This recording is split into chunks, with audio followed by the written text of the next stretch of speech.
Esta selección anfitriona de un mundial en su casa a un año del evento. Gracias. Bueno, buenos días a todos.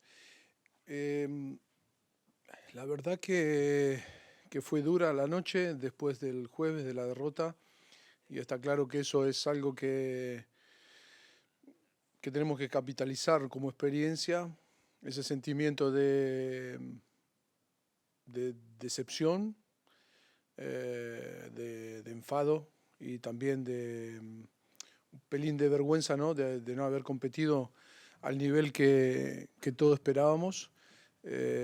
Y a la vez tener 24 horas o 48 horas para también hacer esa autocrítica, sacando un poco de lado la emoción, porque al final el análisis después del partido siempre es a través de la emoción, sacándole esa emoción, siendo pragmáticos y siendo mucho más enfocado en el análisis certero de lo que nos puede ayudar. Yo creo que hemos hecho el análisis correcto, donde cada uno ha entendido y en lo que tenemos que mejorar, y en eso estamos. Yo creo que más allá de todo es cómo podemos mejorar, cómo podemos ser mejores como equipo, cómo podemos mejorar nuestro rendimiento, siempre haciendo responsable, al primer responsable, yo como entrenador, de tratar también con toda esa información que hemos tenido el jueves, de tomar mejores decisiones de cara al futuro. A la segunda parte de la pregunta, bueno, yo creo que la motivación de la gente está claro que eso no tiene nada que ver ni condiciona al rendimiento del equipo. Creo que la gente está muy entusiasmada por la Copa del Mundo 2026 que vamos a jugar, y creo que este tipo de eventos, quizás un poco a contramano, ¿no? En un jueves que tampoco es fácil para la gente, tampoco se puede pedir mucho más, y eso lo que tenemos que hacer es que la motivación no puede venir externa, tiene que ser interna, y creo que ahí hemos fallado en nuestra motivación interna, que también tenemos que mejorar en esa motivación interna. Pero bueno, nada, esto es anecdótico, seguro que para el Mundial 2026 el campo estará lleno cuando juguemos aquí. Second row to your left back there. Hola, Mauricio. Hola. You've spoke in the past about, for you, when you were with Argentina, it didn't matter if it was a friendly, a World Cup game, the intensity was there like it was your last game. How big of a test is this game for the mentality of your players to show that they can have that high level of mentality in a third place game when, you know, both of these teams would rather be playing in a final? No, it's a question mark. I agree with you. I think what we want to see is the same, focus and concentration and mental level in every single game, official or no official competition. And for me tomorrow is going to be a game, an important game to see how we react. We need to show character. We need to show all that we were talking. It's not only about the result, but it's only about to improve our performance. For sure that we deserve to win the game against Panama. If you analyze after 94, 95 minutes. And with only one shoot on target, Panama scored and beat us. But that is football, that is soccer. And we need to accept and to be critic, because I think to arrive in this moment, if you concede one goal, if you shoot two, I think you win the game before. But the problem was this lack of, I think the discipline was there. The game plan, I think they follow the game plan. They try to do everything. I cannot complain about not to try. They try. We ran, made the effort, yes. But after, it's about to be really aggressive and competitive and to create better chemistry in between the players that are on the field. And that chemistry, I didn't see that chemistry. Chemistry is good. Okay. The chemistry I didn't see on the team. That is what worried me. What maybe was my fault, and now we need to select different players and see if that happened.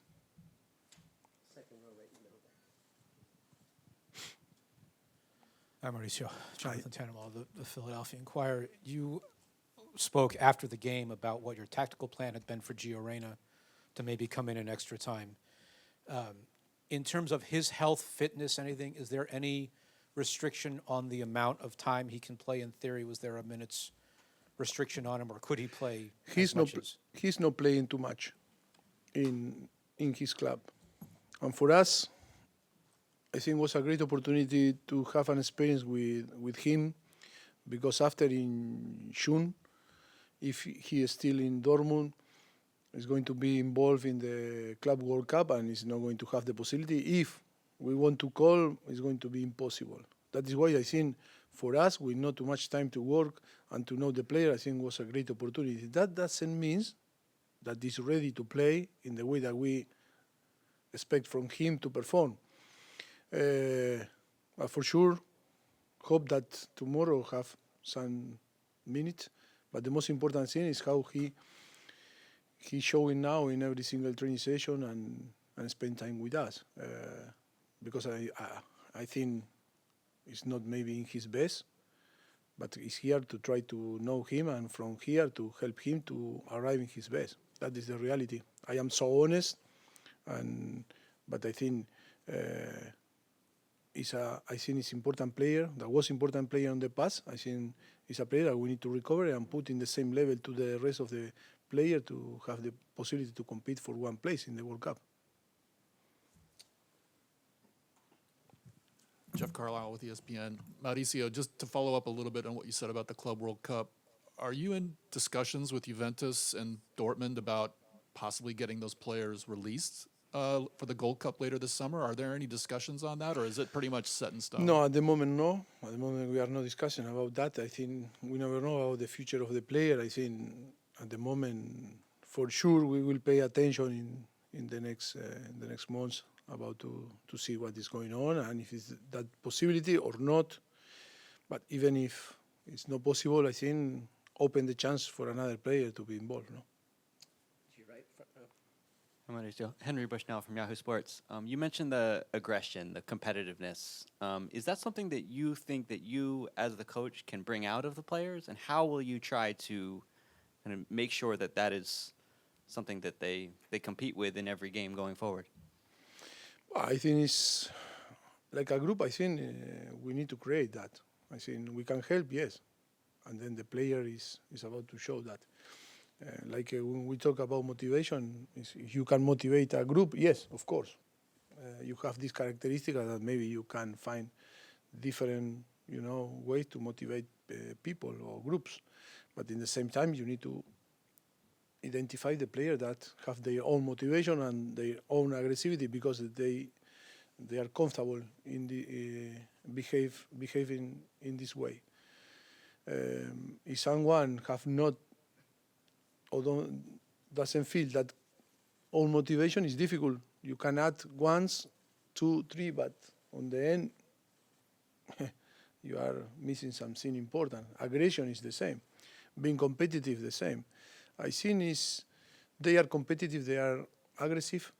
It's only in how we prepare. It's only, for me, that is not easy to explain, but it's to care, is to maybe to feel like when we play in our clubs, if we lose, it's some consequence.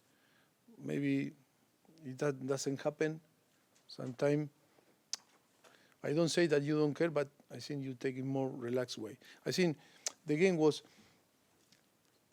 I think we all felt that on the end we will appear the opportunity and we will score and we win the game and we celebrate and go for the final Sunday. I think that was the feeling. On the pitch was the feeling from you, for the player, and for us. And that is a wrong feeling. because you need to score, you need to be aggressive, you need to be proactive, score 2, 3, 4-0, and then, okay, be relaxed on the last few minutes, because you have the difference. But until there, that was the problem. We wasting 45 minutes, and then second half, I think we were better. But on the end, you pay the last action, but it's a consequence of how we start the game, so relax. Second row, right in the middle. Hi, Mauricio. Doug McIntyre, Fox Sports. You mentioned a couple times that there'll be lineup changes tomorrow. How much rotation should we expect, and how do you strike a balance between giving some new guys opportunity and letting the guys that played the other night kind of make up for the performance the other night? No, I think for sure we plan before Panama to change or to see some players. Even if we should talk in a different way here, I think it's important to keep some players playing and then do some changes. We are not going to change 11 players. We are checking now some players that finished with maybe some issues, another that didn't play that appeared some issues yesterday. Now it's about to try to be sure that our decision and to choose the players that are 100% ready to play tomorrow. Front row, right in the middle. Hi, Mauricio. Hello. Steve Goff from the Washington Post. Football, of course, is a team game, but there's also a big spotlight on Christian Pulisic. In these big moments, are you expecting more from Christian? How do you balance the burden that's put on him and what he can do to lift the team? No, I think we expect more from everyone, from all the players. I think our expectation is so high. But I think it's not to put excuse, but player like him is under pressure in the last few months, so high pressure. As not to, for sure, that is not the Christian that we wanted to see, but because I think he can do much better. One of the things that we were talking yesterday, I think that game didn't describe or doesn't describe how we are, like a team, like an individual players, like a coaches, like a USA men national team. For different reasons, because of that can happen, we need to improve. But I think it's always to put in context the form, the situations, in context also from where you come. And sometimes this type of competition arrive in a good moment, sometimes not in a good moment for different players, and that can affect the performance of the team. But I am sure if we are thinking into the main objective, that is the World Cup, no doubt that Christian is going to be ready and is going to be in his best and going to be one of the best for sure for us. To your right, second row. Okay. Hi, Mauricio. Hi. Pardeep Khatri, CBS Sports. You're about 6 months into the job, and you've only, I think, coached almost exclusively against CONCACAF opponents. Have there been any surprises about this job or about, the region itself, the opponents, and have you learned anything from all of this so far? No. The only thing that we are discovering, different way to work, and of course, how tough it is for the player also to come from Europe, arrive Monday afternoon, with all that represent the jet lag, change the timings and everything, and be ready to compete Thursday. Also, we need to understand that it's really complex, the situation. But I think all that we are discovering is things that only we need to pay attention, maybe in a different way when we were involved in the clubs. Sometimes it's frustrating for us. We feel frustrated. Sometimes we feel disappointed because on the end, when you have the player, every day, you can affect directly in a better way, when you need to share with the national team with the clubs, because the clubs own the player. Sometimes you need to to pay attention and be really concentrating how to help in the best way, but not affecting the clubs, and trying to help the player in an individual way. But yes, that is about to learn how to adapt and to accept that you have the control in few days, but how you can affect this. That is what I was talking before. The chemistry is so important. We are learning a lot now, how they are living. The information through the field, amazing, but also the information how they are living now, what they are doing now. They are all together, few groups. How is the dynamic of the group is important, because that is going to also to help in to perform better. Third row, right in the middle. Glasses. Ryan Tolan from Goal. Mauricio, you spoke the other night also about wanting to see your players take more risks. And I'm sure that comes down to a few things, whether that's confidence and player profiles and familiarity with you. I'm sure no player wants to be the person to make a mistake in front of the new coach. When you're coaching these players and getting them ready to go, how do you make them more comfortable taking those types of risks? And what kind of risks do you want to see this group take to kind of create more and be better on the field? Yeah, but I think it's about relationship. It's about that they need to trust. They need to trust in that they can make a mistake. And the mistake is not to try again. For me, that is the most important. Players need to know that we are not going to I don't know how to say, but people that take risk is what we want, is what we love. You cannot play football without risk. If you want to play safe, you are not going to affect the game.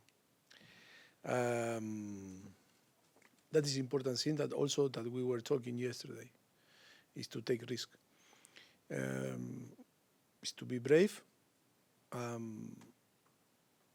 What we accept is when you take a risk and you made a mistake and you try again, and it's not a problem. And you try again, it's not a problem. The problem is when you not try. That is it's so flat.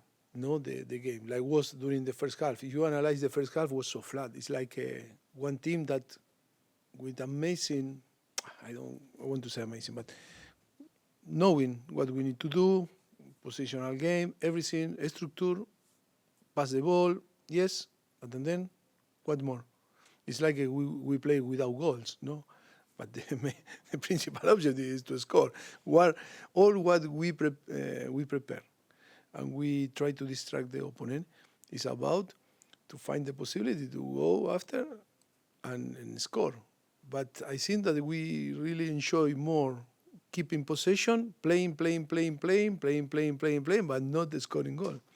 And that balance sometimes happens when you are on the beginning building some team that you want to be protagonist, dominate the opponent, and yes, sometimes that type of thing, you need some period to realize and to get the right balance in between when we need to keep the possession and playing and building, when you need to adopt a very good position on the pitch to help the structure, but when the structure is there and you have the possibility, is when to accelerate the game and going forward and be aggressive.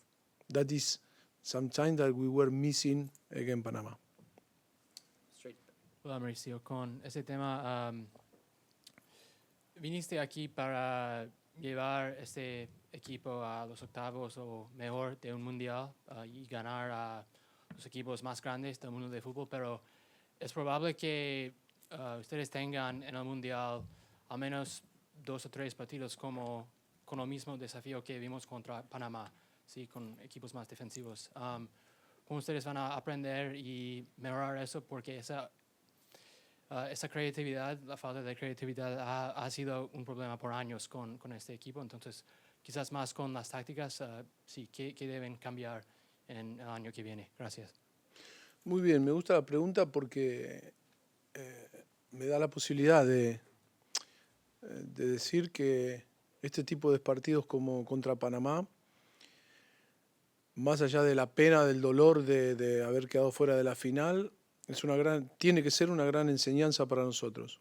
Una gran enseñanza de que no se puede subestimar a ningún rival y que hay que ser agresivos y hay que ir a por el partido, ser más proactivo independientemente del rival.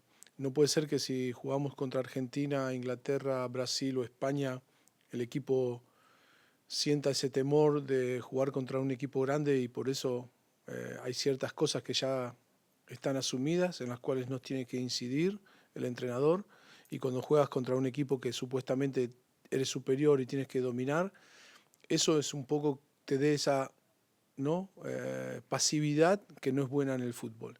Y yo creo que este tipo de partidos como el de Panamá tiene que ser el toque de atención para que en el futuro, sobre todo cuando juguemos en competición como una Copa del Mundo, nos enseñe. Sobre todo no para encontrar diferentes químicas, ¿no? Relaciones en el campo a través de las elecciones del entrenador, sino a través de que este tipo de partidos son partidos donde tienes que tener mucha paciencia, tienes que encontrar, ¿no?, la capacidad de tener fluidez en el juego a una velocidad diferente y cuando aparezca el espacio tener la capacidad de marcar y ser agresivo y crear ocasiones. Y eso creo que es un poco describe lo que tenemos que trabajar en un año y meses que tenemos de aquí al Mundial, si queremos estar en esas rondas, queremos ser competitivos y queremos estar peleando por cosas importantes. Hola. Hola. Hola, buen día. Mauricio, Buen día. Eduardo Cariaga de TV Azteca, Texas. Comentabas ya la falta o la necesidad de hacer goles. Generan jugadas, pero no se hacen los goles y un partido es de meter goles. ¿Cómo es la transición para lograr eso? Y con respecto a los jóvenes, ¿cómo va a ser la transición para ir haciendo ese match, esa sinergia entre los jóvenes y los jugadores de experiencia? Bueno, meter goles está claro. Tenemos abierta, ¿no?, esa posición. Nuestros últimos goleadores, o como Ricardo Pepi, que ha tenido mala suerte, se ha lesionado, o Balogun, o jugadores así que pueden tener la posibilidad de también estar con nosotros, Sargent, Patrick, Ashimen, Brian White, no sé, Brandon Vázquez. Yo creo que hemos tenido un poquito de mala suerte también porque no han podido tener continuidad y a otros jugadores no lo hemos podido ver como Balogun. Así, yo creo que también se necesita un poco de estabilidad en posiciones de ataque donde los jugadores como Tim Weah también, que había estado suspendido, lesionado y que ahora también está jugando con nosotros, pero yo creo que es un poco la consistencia y la estabilidad de poder ir trabajando ya con un grupo de un 70, 75, un 80%, sabiendo que ese va a ser el grupo que va a llegar al año del Mundial con muchas posibilidades, ¿no? Después siempre puede haber variantes alrededor. Los jóvenes siempre pueden sorprenderte, porque a la segunda parte de tu pregunta, los jóvenes nosotros prestamos atención, porque hay jóvenes que pueden, a través de como digo siempre, de la atención y de que sientan esa confianza, pueden evolucionar muchísimo. Por eso también hemos traído muchos jóvenes para que hoy en día sientan, ¿no?, la mayoría de la MLS, que sientan que pueden ser parte, y siempre puedes tener una sorpresa agradable de que puedan convertirse en unos jugadores importantes para la selección. Así que veremos. Hay muchos ejemplos que se pueden dar en esto. Lo más importante es que nosotros prestemos atención y que ellos se sientan que nosotros estamos prestando atención a eso. Y en el caso de que ha jugado, ¿no?, el jueves, Jack McLean, es un chico joven con mucho talento, que a través de la confianza que sienta a través nuestra puede crecer. Tiene registros futbolísticos que a lo mejor al grupo le pueden hacer muy bien, porque es un jugador diferente y bueno, a lo mejor tuvo la oportunidad ahora, puede ser que tenga la oportunidad en el futuro y que pueda llegar a ser un jugador importante cuando pensábamos a lo mejor que no y que después que sí. Por eso hay que tener cuidado en la maduración de los jóvenes, prestar mucha atención porque no todos los jóvenes maduran a una velocidad similar. Second row to your left there. Yep, right there. Mauricio, ¿qué tal? Felipe Cárdenas con The Athletic. Después de la derrota contra Panamá se ha creado muchas dudas, ¿no?, de la prensa, los hinchas de Estados Unidos sobre lo que puede lograr este equipo el próximo año. Entendiendo el contexto, ¿no? Va a haber un estadio lleno, el apoyo va a ser increíble para el Mundial. Pero ¿piensa usted que es válido que esas dudas existan en esta parte del proceso suyo? Bueno, es parte de la derrota, ¿no? Siempre cuando hay una derrota hay una crítica y siempre están las críticas negativas y las positivas. Pero están las críticas constructivas, ¿no? Y la crítica constructiva es la que tenemos que hacer caso. Hay un montón de evidencias donde los equipos por años que preparan mundiales llegan en un buen estado de forma y terminan llegando al mundial y cayendo en la primera ronda. Yo como anécdota puedo contar o podemos ver un montón de selecciones que años haciéndolo muy bien y llegan al mundial y por diferentes circunstancias no lo hacen bien. Equipos que pueden ser favoritos y que terminan no siendo favoritos, y equipos que no dicen nada o que no han tenido un buen camino hasta el mundial terminan haciendo un buen mundial. Eso, como no hay nada escrito ni nada que te diga que ganando partidos ahora hace que puedas llegar al mundial en mejor estado que si no los ganas. Eso depende de los grupos, depende de cómo utilices esa experiencia, analizar por qué pasan victorias y derrotas, porque solamente a veces analizamos la derrota pero no analizamos la victoria, y a veces hay victorias que te llevan por el mal camino y hay derrotas que te fuerzan a encontrar los caminos correctos para llegar a donde quieres. Entonces todo eso es algo que en este deporte no hay una lógica, no tiene lógica. Entonces por ahí ganamos todos los partidos, llegas al mundial y es un gran fracaso, porque no llegas en forma, porque tus jugadores han tenido problemas. Y a lo mejor haces una mala preparación en términos de resultados y tus jugadores llegan en el mejor estado de forma y tú das en la tecla de lo que necesita el equipo en ese momento y terminas haciendo un gran mundial. Por eso que digo que la capacidad de los cuerpos técnicos es adaptarte constantemente a las cosas, ¿no? Y también hay que sufrir ciertas cosas para conocer a las personas que tenés, ¿no?, al lado. Y cuando creo que en el sufrimiento, por supuesto que sabemos, ¿no?, la esencia de cada uno. Está claro que uno prefiere conocer a la gente en la victoria, en el éxito, pero a veces eso te lleva. No quiere decir que esto justifique que no hemos ganado, pero entiendo las dudas y está bien, bienvenida sea, porque al final yo vengo de Argentina y al final cuando no ganas da lo mismo si juegas bien o juegas mal. Cuando no ganas es la crítica, y a veces la crítica excedida, ¿no? Hasta la falta de respeto. Y eso también no me gusta, pero también incide en la próxima preparación, porque a nadie le gusta ser criticado, ¿no? Pero lo entiendo así y lo acepto. Siempre lo aceptaré por parte de ustedes, que son la prensa, y por parte de los fans que quieren ver al equipo ganar.